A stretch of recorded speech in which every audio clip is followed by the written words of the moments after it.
Ferrari's first 720 kilometers of the season have been completed. The team's engineers finally have data to analyze directly from the track rather than from the wind tunnel. Vasseur's personnel primarily focused on aspects unrelated to pure performance at this stage of pre-season testing. But the data can still give us some insights into the potential of the cars. Ferrari approached 2024 with a car that is significantly revamped from last season. The morning in Bahrain, the stage for day one of the tests, clearly highlighted the profound changes in the SF-24. The main goal for the Scuderia, as confirmed at the presentation, was to improve drivability and race pace compared to 2023.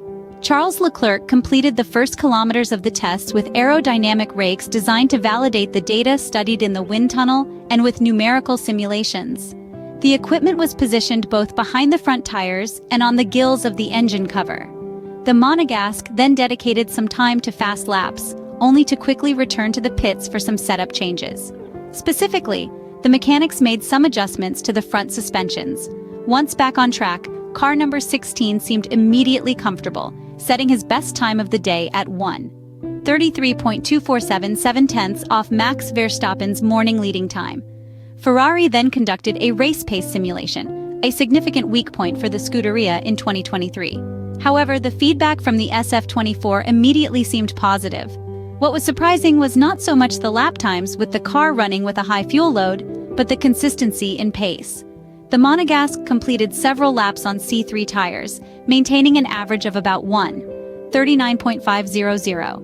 It was precisely during the simulation phase that the car's behavior appeared significantly better than last year, with Charles Leclerc able to turn the car more effectively in corners. The afternoon session for Carlos Sainz mirrored the work done by his teammate in the morning. Elaborately designed rakes were also placed behind the rear tires of the Spaniard's SF-24 car. Once the initial phase of aerodynamic data correlation was completed, the Spaniard undertook a session where long runs and qualifying simulations were alternated. Car number 55 underwent several adjustments in the garage throughout the afternoon. It is likely, then, that the initially chosen setup was not optimal, complicated by some oversteer for the Spaniard. In the race pace simulations, Carlos Sainz showed good consistency in times, coupled with an improved drivability of the SF-24. Now let's focus on a final assessment of Ferrari's first test day at the Sakhir circuit. The 2024 Ferrari, despite all the conditions due to only 8 hours of testing carried out in Bahrain, seemed like a solid car. The SF-24 appears to better support the driver, showing greater front-end responsiveness compared to last year. At the end of the first 8 hours of 2024, no complaints were heard from drivers on the team radio. This is a good sign when compared with what they experienced last season. It seems then that the overall work done in Maranello is bearing fruit, especially regarding tire degradation. Tire wear, in fact, was contained compared to the difficulties of 2023, allowing Charles Leclerc and Carlos Sainz to perform long runs with consistent times. The feedback on the qualifying pace was less positive, but Ferrari never simulated it with a low fuel load. The best time was by Carlos Sainz, with the Spaniard 1.240 seconds behind a so far unreachable Max Verstappen.